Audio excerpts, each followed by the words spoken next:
Good morning, I'm Emmeline Mohebi, in for Debbie Cruz. It's Friday, October 18th. PedWest continues to be partially open. More on the impact next, but first, let's do the headlines.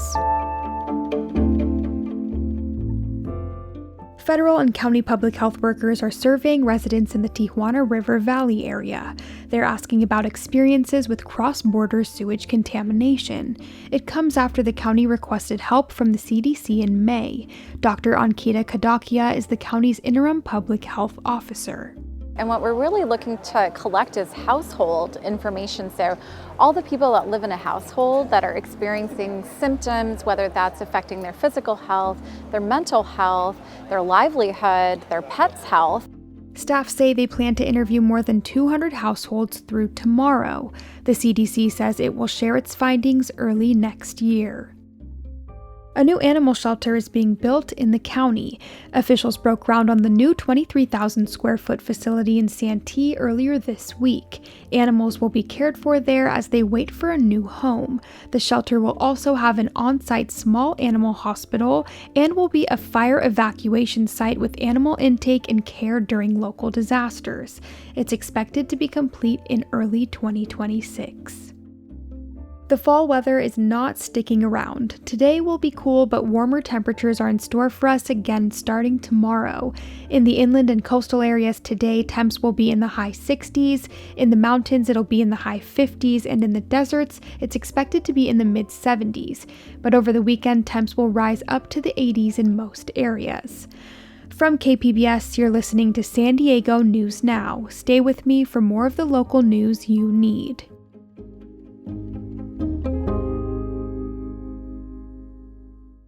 KPBS On Demand is supported by Latino Legacy Foundation, presenting their Storyteller series, Reach for the Stars with Ellen Ochoa, the first Latina astronaut, former NASA director, and San Diego native, Sunday, June 29th.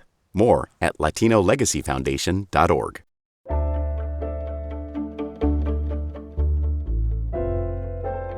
One reason for long border wait times at the San Ysidro border crossing is one of the pedestrian crossings has not been fully operational since before the pandemic. Border reporter Gustavo Solis asked border officials why the PedWest crossing remains only half open. The PedWest crossing opened in 2016. Customs and Border officials hailed the crossing as a true game changer. It would be open 24/7, reduce border wait times, and boost the local economy. But it's now been more than 4 years since PedWest has been fully operational. Currently, it's partially open. Kenya Samarripa is with the San Diego Regional Chamber of Commerce. She says that this chronic closure is already hurting our binational economy. It doesn't matter whether you cross the border or not. This border wait times and the economic impact is getting to you. It impacts San Diego as a region and the community as a whole. In recent years, CBP officials have said that a surge in illegal immigration drained resources that could have been used to staff PedWest, but those crossings have dropped dramatically in recent months. On Thursday, Acting Commissioner Troy A. Miller told reporters he's asked Congress for additional funding. We continue to ask for additional resources for San Ysidro, specifically along the southwest border in general. When asked if and when San Diegans should expect PedWest to be fully reopened, Miller didn't have an answer. Gustavo Solis, KPBS News.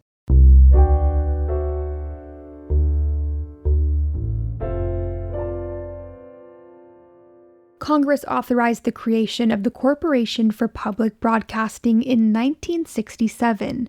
Public Matters investigative reporter Amita Sharma reports it's a target of Project 2025, the Heritage Foundation's playbook for the next conservative president. Every Republican president since Richard Nixon has tried to end taxpayer funding for the Corporation for Public Broadcasting. But Project 2025 states the next conservative president must make it happen. Why?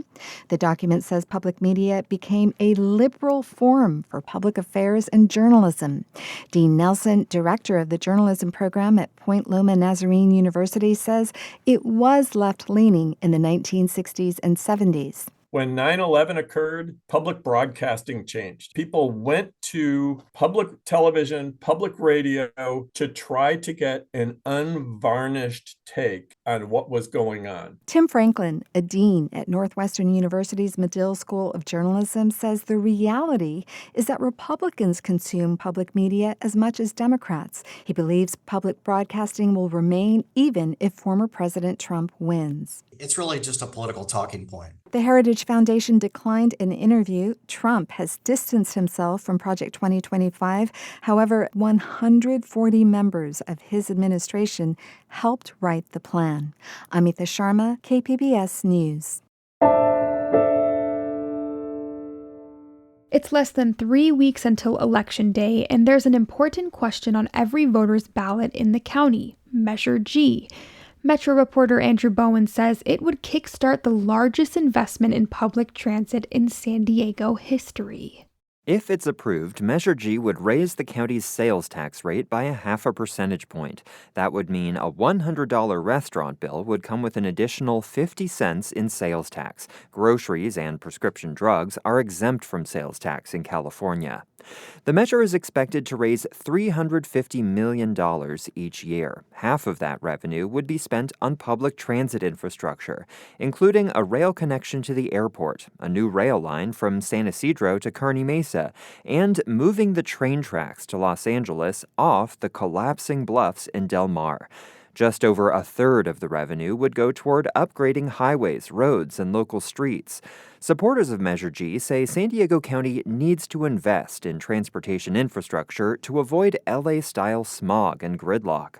Opponents say the government can't be trusted to spend the money wisely, and they argue the measure gives too much funding to public transit and not enough to freeways. Measure G needs approval from a simple majority of county voters to pass. Andrew Bowen, KPBS News. Voters in Claremont, Kearny Mesa, Mira Mesa, and Scripps Ranch will decide who represents them on the San Diego Unified School Board next month. Reporter Katie Anastas says the Subdistrict A candidates are the same as 4 years ago. Sabrina Bazo and Crystal Troll both ran for the seat in 2020. Bazo won that election and is now running for a second term. Bazo says she's proud of how district leaders safely brought students back in person after COVID sent them home.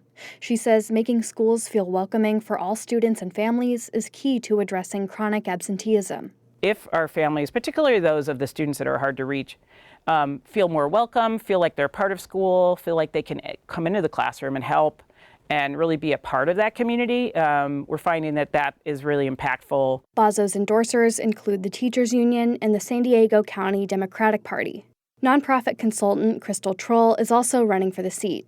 She says she'd bring a different perspective to the school board. Right now, of the board members, 2 of them have younger kids in the district.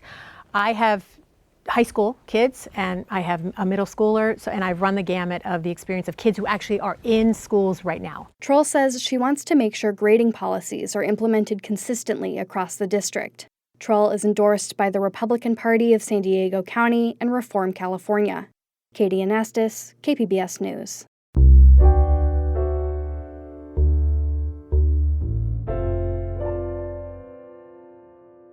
With insurance companies dropping customers and pulling out of California, some homeowners are now going for an out-of-state solution. But as reporter Tanya Thorne explains, that coverage comes with a risk.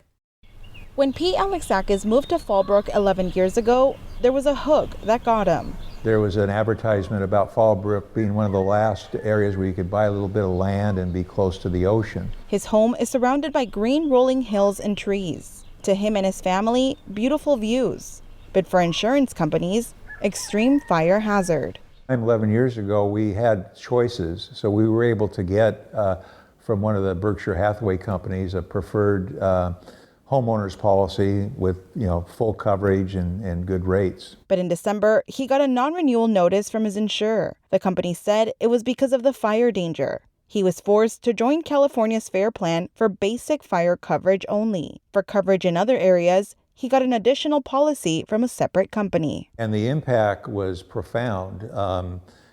we couldn't, if we were going to try and compare apples for apples with coverages that we had before, it would have been probably an 80% increase in cost.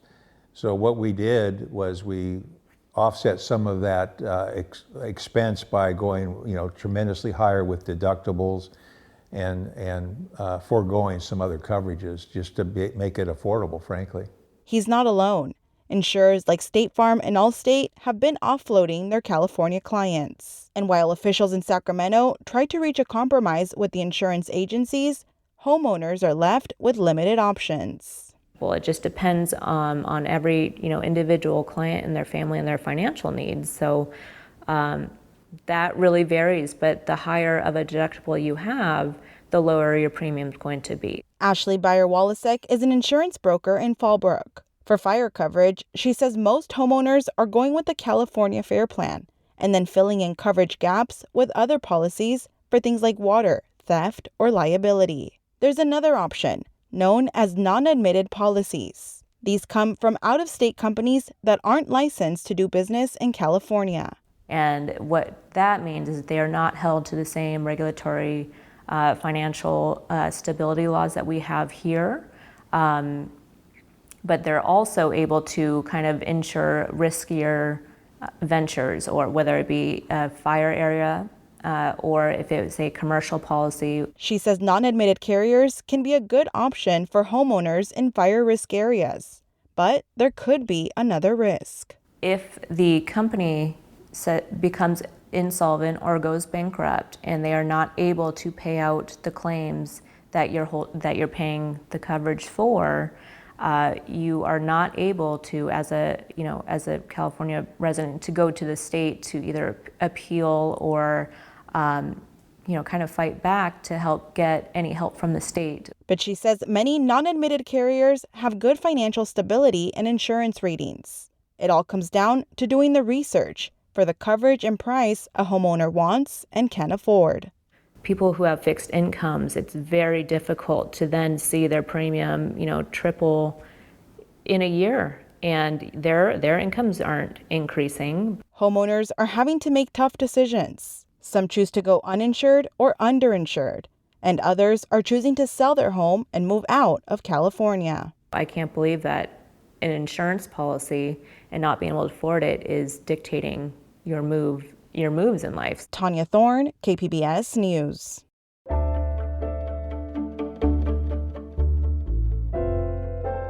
The University Heights Fall Festival is tomorrow. It's a free event with activities for the whole family.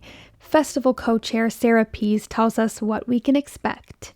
It is all about fall. In fact, I would say it is your one-stop shop for all things fall without having to drive out of the city.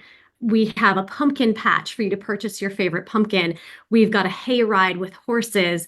We've got face painting, all kinds of activities for kids. And we've got plenty of activities for adults as well. We've got for the first year, a beer garden featuring beer from University Heights' own Kairoa Brewing and wines supplied by University Heights' own Clo Wine Shop.